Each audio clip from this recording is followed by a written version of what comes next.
Greetings and welcome to Chapter 7, All About Space, Part 1. As you've come to expect, we have the real thing, actual space, and then there's the fake thing too. We'll get to that in a minute. Here we have a photograph, and we're asking you to believe that it's not a photograph just for a second, and that we're actually here looking at the Grand Canal, the Rialto Bridge in Venice, Italy. Wouldn't that be nice? If we were here, then this would be an example of actual space, the space in which we actually exist. As suggested a moment ago, here is pictorial space, the fake thing, also known as implied space, because this is a painting by Canaletto of the same scene we witnessed just a moment ago. In this painting, Canaletto is able to suggest depth, like it is actual space, except that it's not. It's a flat painting, and it is implied, hence pictorial space. There are a variety of methods that artists use to suggest the illusion of depth in pictorial space. Here they are: relative size, overlapping, transparency, and reflection. The first three appear in your book. Oddly enough, the last one, reflection, does not appear in your book, but I'm here to make sure that you get it. Relative size suggests that the difference in size between objects tells you how close or far away they are. Within pictorial space, there are typically three zones that we refer to: the foreground, the middle ground, and the deep space, also known as background. In this example by Martina Lopez, we compare the size of humans. We know the size of humans, and depending on how big they are and where they're located, we get an idea of how large or small, how close they are, or how far away they are from us. Notice the woman here. She's so big in the picture plane that we can't even fit the bottom of her in the screen.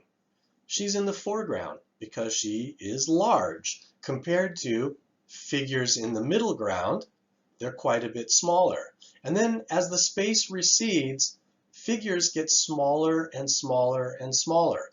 We know how big human beings are. When they appear smaller and smaller within the picture plane, that suggests to us that they are further away from our position as the viewer. The next example or technique is overlapping. Quite simply, this is when one object causes us not to be able to see an object that is behind it. The four women in the foreground block our view of the Buick. The Buick, in turn, blocks our view of the legs of these two fellows here, and their heads block our view of the pickup truck behind. These are examples of overlapping. Quite a bit of red and green in this picture, don't you think? I wonder if that's a color scheme. Transparency is the idea that you can see through an object, typically glass. In this example from the book, not the best example I might add, the book is asking us to notice this clear glass compote right here, in which we're able to look through and see the guitar and the drapery, and not the best example. However, here in Escher's Three Worlds, a beautiful lithograph from the 1950s, we have not only transparency, which is seen here in the water, in which we can see through the surface of the water and the fish is exposed underneath, but we also have reflection. Reflection is any glossy surface. It can be glass, which is also transparent, or a mirror, which reflects absolutely. And in this particular example, we're able to see not the trees themselves, but their inverted reflections on the surface of the water, where we also see floating leaves.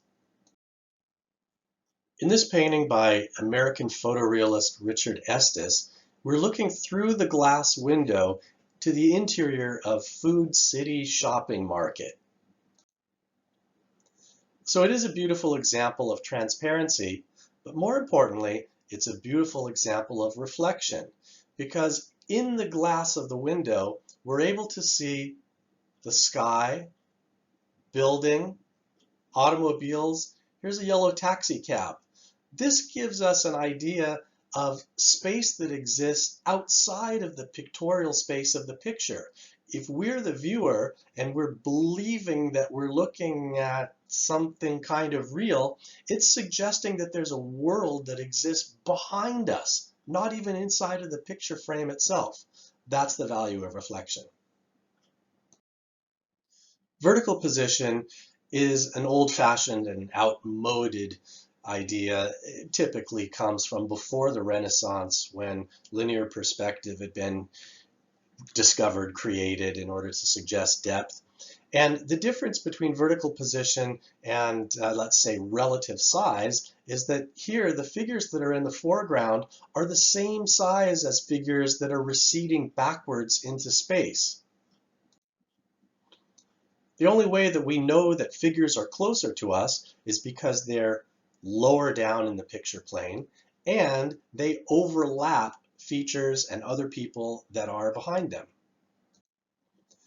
Notice in this picture, which was painted in 1984, centuries after linear perspective and relative size were understood completely, the artist has chosen to represent the Moors and the Christians here meeting up outside the gates of Alcoy, because it refers to a period in time 1,000 years ago when the Moors and the Christians were, well, fighting wars and whatnot in current day Spain. Atmospheric perspective is an extremely complex and important series of techniques that illustrate depth in realistic paintings, especially landscape paintings.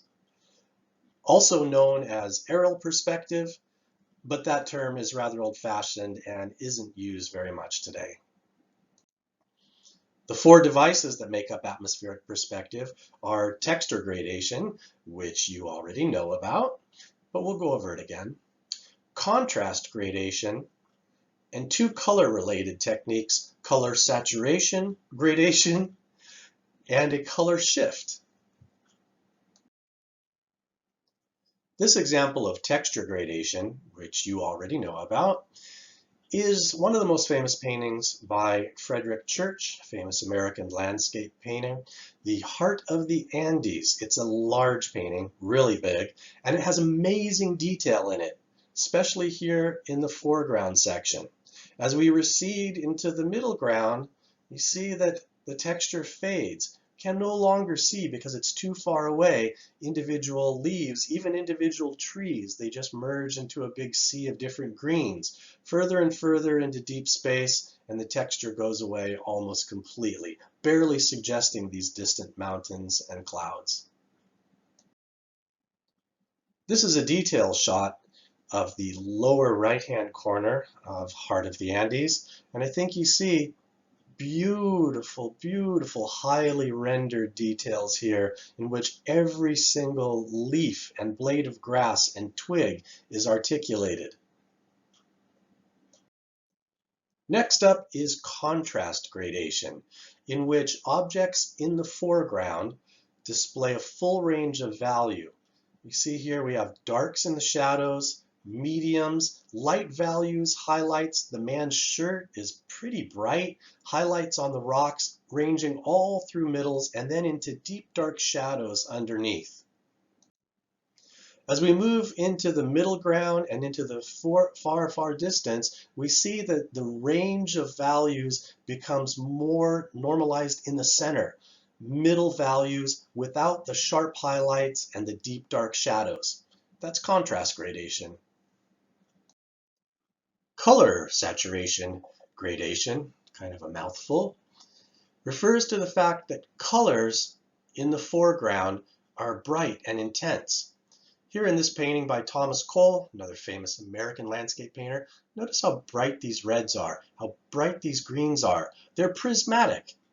But as we go into the middle ground, into the deep space, the saturation, the intensity of the colors fades. It becomes far more muted.